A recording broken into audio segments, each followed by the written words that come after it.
সমান 3টি 5টি ভাগে বিভক্ত করি।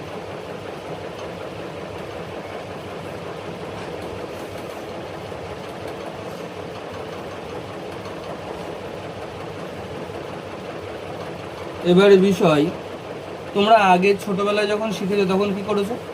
তখন এমন করে একটা সরল রেখা টেনেছো, সেটাকে সমান 2টো ভাগে ভাগ করেছো, 4টে ভাগে করেছো, 8টা ভাগে করেছো, তাই তো? যেমন এই মাঝখান থেকে যখন ভাগ করেছিলে 2টো ভাগে ভাগ হয়ে গেছিলো, এই পার্টটাকে আবার যখন ভাগ করেছিলে এমন করে 4টে ভাগ হয়ে গেছিলো, আবার এই 4টেকেই যখন আবার ভাগ ভাগ করেছিলে তখন 8টা হয়ে গেছিলো, করেছিলে তো এমন? কিন্তু তখন যাই করেছিলে সবগুলো করেছিলে জোড় সংখ্যাতে, ডবল হতে হতে গিয়েছিল। কিন্তু এখন আমরা যেটা করব সেটা হচ্ছে বেজোড় সংখ্যাতে, 3টে, 5টা, 7টা, 9টা, 11টা, 13টা এরকম ভাবে আমরা বিভক্ত করব। তার জন্য কি পদ্ধতি আমাদের আছে জানতে হবে।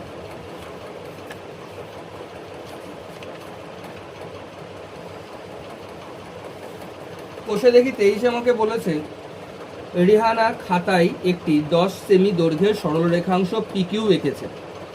আমি স্কেল এবং পেন্সিল কম্পাসের সাহায্যে পিকিউ সরলরেখাকে সমান 5টি ভাগে ভাগ করি এবং প্রতিটি ভাগের দৈর্ঘ্য 2 সেমি পেলাম কিনা সেটা যাচাই করে লিখি। এবার আমার সর্বপ্রথম কাজ কি হবে? আমি 10 সেন্টিমিটারের একটা বাহু আমাকে এঁকে নিতে হবে, তাই তো?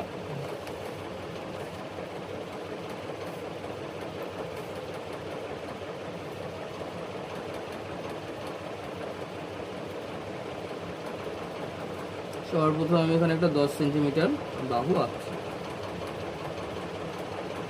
ঠিক আছে? 10 সেন্টিমিটার হয়েছে।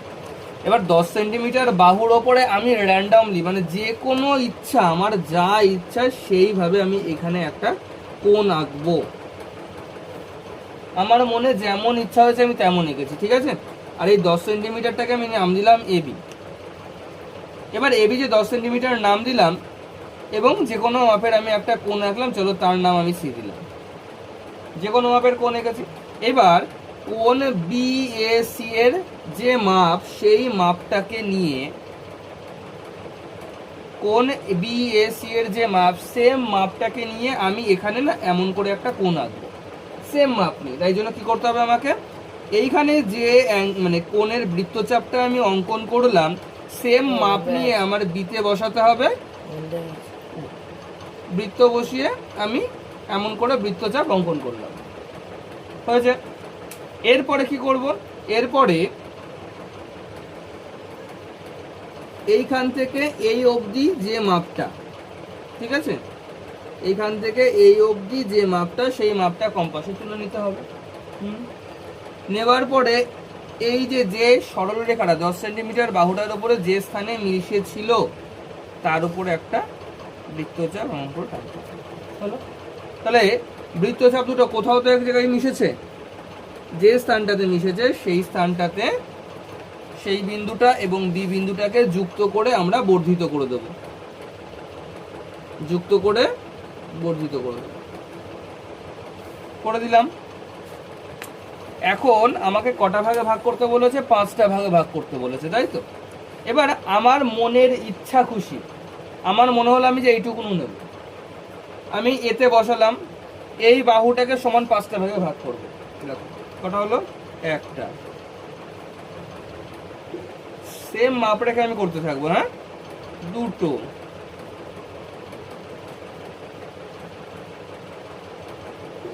3টে, 4টে, হয়েছে? কটা করবার কথা বলেছিল? 5টা বলেছিল, 5টা করতে, কিন্তু আমি দাগ নিলাম কটা? 1 2 3 4টে। যতগুলো বলেছে তার থেকে একটা দাগ আমি কম নিলাম। সেম একই রকম মাপ একই রেখে আমরা এই পাশ থেকেও তাই করব। একটা, দুটো, 3টে এবং 4টে, হয়েছে? এইবার এই বিন্দুটার সঙ্গে এই বিন্দুটাকে যুক্ত করে দেবো, পরেরটার থেকে তারপরেরটাকে যুক্ত করে দেবো। এটার সাথে এটা এটা বোধহয় একটু ভুল হয়েছে মনে হচ্ছে, আর এই বিন্দুটার সঙ্গে উপরের বিন্দুটা এমন করে ধরে যুক্ত করে দেবো। তাহলে এই দেখো তো এবি বাহু কটা ভাগে ভাগ হয়েছে, 1 2 3 4 5টা, 5টা ভাগে ভাগ হয়েছে। তাহলে নাম দিচ্ছি পি কিউ আর এস, হয়েছে পি কিউ আর এস তৈরি হয়েছে। এবার আমি মেপে দেখি তো, চলো প্রত্যেকটার মান কি 5 করে এসছে কিনা দেখো তো, প্রত্যেকটার মান 5 করে পেয়েছো কিনা, 2 করে পেয়েছো নাকি? এই দেখো প্রথমটা দেখো 2 2 2 2 2 সেন্টিমিটার, প্রত্যেকটা বাহুর মান কিন্তু 2 সেন্টিমিটার করে পেয়েছে। অতএব আমরা কি লিখব, এ বি 10 সেন্টিমিটার সরল রেখাকে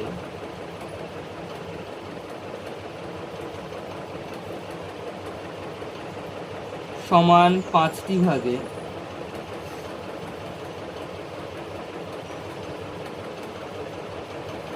ভাগ করলাম,